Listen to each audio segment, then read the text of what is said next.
And then there were 8, folks. The Super Rugby regular season is done. We now have our knockout stages set up based on the results of this, the final round. Let's go through the final round of regular season rugby.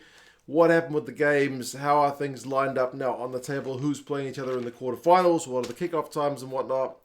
You guys can let us know your thoughts on how things are going to go. We started off with the Crusaders taking on Moana, Pasifika. Both sides still alive at that point, but needing to get a win. The Crusaders kind of continued some of that form they have been in more recent weeks by putting Moana Pasifika to the sword.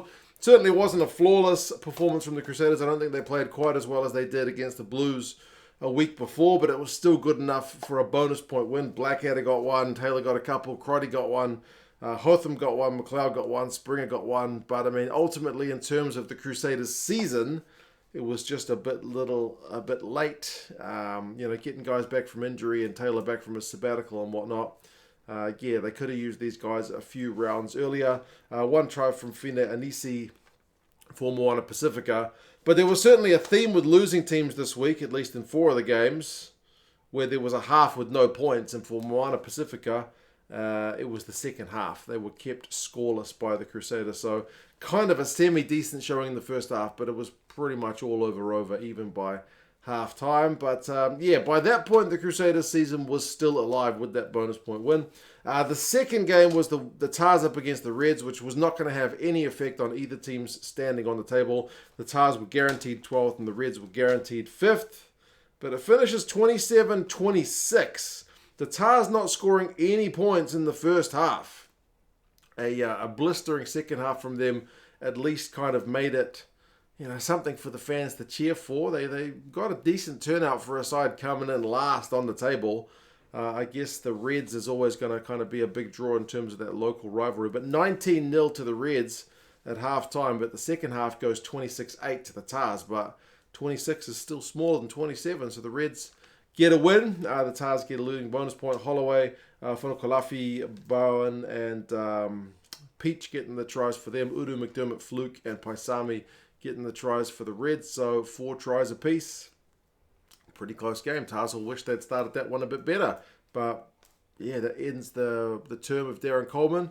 And we'll see how far the Reds can go. Those were the 2 Friday games. The Saturday games, the big one for mine was the Drua taking on the Rebels, because we know the Rebels are going to exit Super Rugby following the conclusion of this season. So these guys will be fired up, certainly with a bit to play for. And the Drua fighting for their lives. If they lose it, they're out. They need to win to go past the Crusaders. Even a draw is not going to be good enough. And a draw wasn't looking impossible because it was 19-19 at halftime. The Rebels were playing some pretty good rugby. Kellaway got a try in the first half. He put a try-saving run back through to beat some of the on-rushing Drua backs in the first half. Canham got one.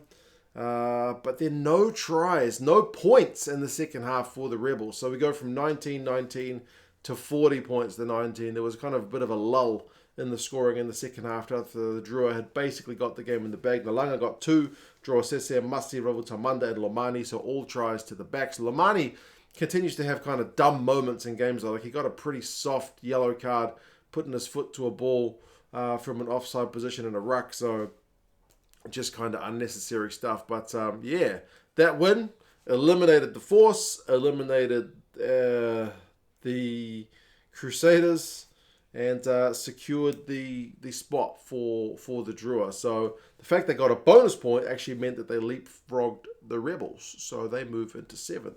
The Hurricanes Highlanders, the only thing really on the line for this one was top spot for the Canes. They could put a bit of extra pressure on the Blues with a bonus point win. And boy, did they get it. The Highlanders also kept scoreless in a half of rugby. For them, it was also the second half. Funga and Holland got tries for the Highlanders in the first. But Rayasi gets 3. It's surprising how few games that guy starts because he seems electric. Karifi got 2. Perenara got 1, so he keeps up his try-scoring record. And then Yose also got 1, so 41 points to 14. Decent crowd down there in Wellington as well. Putting the pressure on the Blues for that next game with that bonus point, like I said. And the Blues up against the Chiefs. The Blues find a way, and I said this as a Blues fan, to make a 31-17 win over the Chiefs somehow disappointing. because the Blues were chasing that bonus point and they had it for a while. They had 2-try buffer. But they managed to concede 2 tries, which meant the Chiefs took the bonus point off us, remembering that in the way the competition is set up, it's not 4-try bonus points, it's 3 tries more than your opponent. Riccatelli, Satutu, Talia, and Ioane, the try scorers for the Blues. Satutu managed to get a couple. He also got a yellow card. Ross got a try and a yellow card as well for the Chiefs. Tupaia got one of the easiest tries he'll get when the Blues managed to kind of just slip over in defence. And the Blues slipping over was costly. Like Peter Feta slipped over once with a kick. AJ Lamb, I think it was, slipped over on defence. So too many slips. The guys need longer sprigs. And Josh Ioane on the 80th minute managed to take the bonus point away from the Blues. So, yeah, that is what it is. 31-17, I should be happy as a Blues fan. But as I said, it still feels kind of disappointing to let that top spot slip at the death. But yeah, the Chiefs played well in the final period, so what can you say?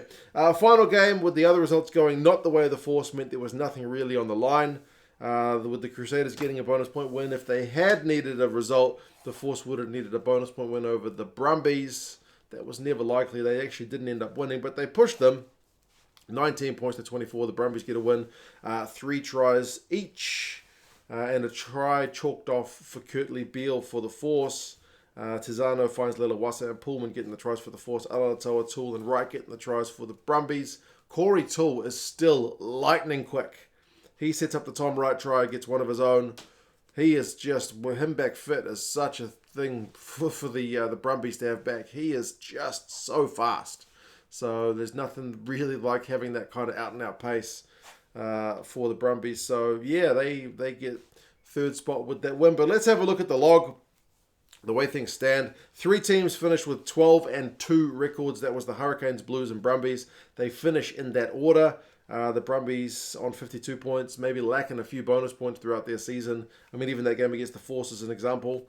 They don't get a bonus point there. But the Blues and the Hurricanes, 1 point separates them. Interestingly, the Blues had a better points differential, 255 to the good. Is the best of all the 12 teams, or the Hurricanes, 199 is second best, but it's the bonus points that matter, and the Hurricanes got 1 more of them.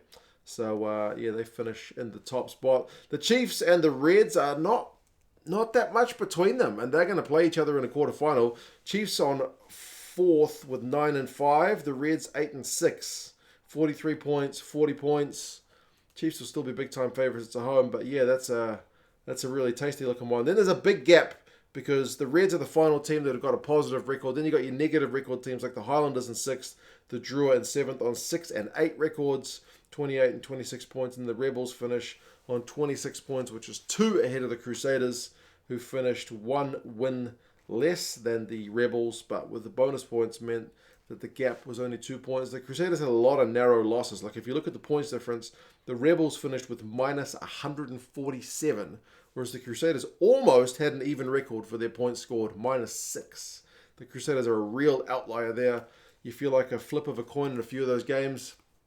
That game that they lost at the death of the Brumbies, like if that game goes their way, then the Crusaders are in the playoffs, but not to be. So their dynasty of 7 wins in a row is over. And I feel like a lot of Super Rugby fans, neutral Super Rugby fans, will be happy for that fact, but some part of me does kind of wish the Crusaders had made it, because it would have been an extra storyline to see if they could come back from like 8th to get a final again, but surely nobody was going to want to play them. Force and Moana Pasifika also have the same records as the Crusaders, 4-10, but the points difference also pretty bad. Moana's is the worst of the lot at minus 220. The Tars finish in 12th with a better points difference than the likes of the Force, the Rebels, and Moana Pasifika, but yeah, they just couldn't get those wins. Another team that had some kind of close losses. So quarterfinals this coming week, Chiefs, Reds is the first one, which seems like the best billing, because 4th against 5th, similar record teams. Reds have tended to give the Chiefs a bit of a tough go. It's Friday at 7:05 NZ time. That's the only game on the Friday. Then Saturday afternoon, Hurricanes, Rebels. 1st against 8th, that one should be a walloping, one would imagine. 4:35 kickoff. Blues, Drua. The fact that the Drua don't travel well means that one will likely also be predicted to be a pretty lopsided affair, but we've seen what the Drua can do when they're at home. They only need to capture part of that form on the road, 7:05 kickoff. And then the Brumbies hosting the Highlanders from Canberra, 7:35 local kickoff in Australia, which will be 9:35 for those of us here in NZ. Yeah, one would think all the home teams win those games. It would take a pretty big upset, but like I said, you never really know. Reds, potentially. My Blues to slip up would not surprise me at all. I've seen it all as a Blues fan, but yeah. You guys let us know your thoughts. How do you think the quarterfinals are going to go? Are you happy the Crusaders are out, or would you have liked to have seen them gone? Would you have liked to see them in? That's how that works. And if you're in the States and you want to watch the Super Rugby playoffs, you want to watch the URC playoffs, Flow Rugby is the place to be. I'll put a link down in the description to Flow. They're an affiliate of the channel. But yeah, you guys take care, and I'll talk to you guys again soon. See you later.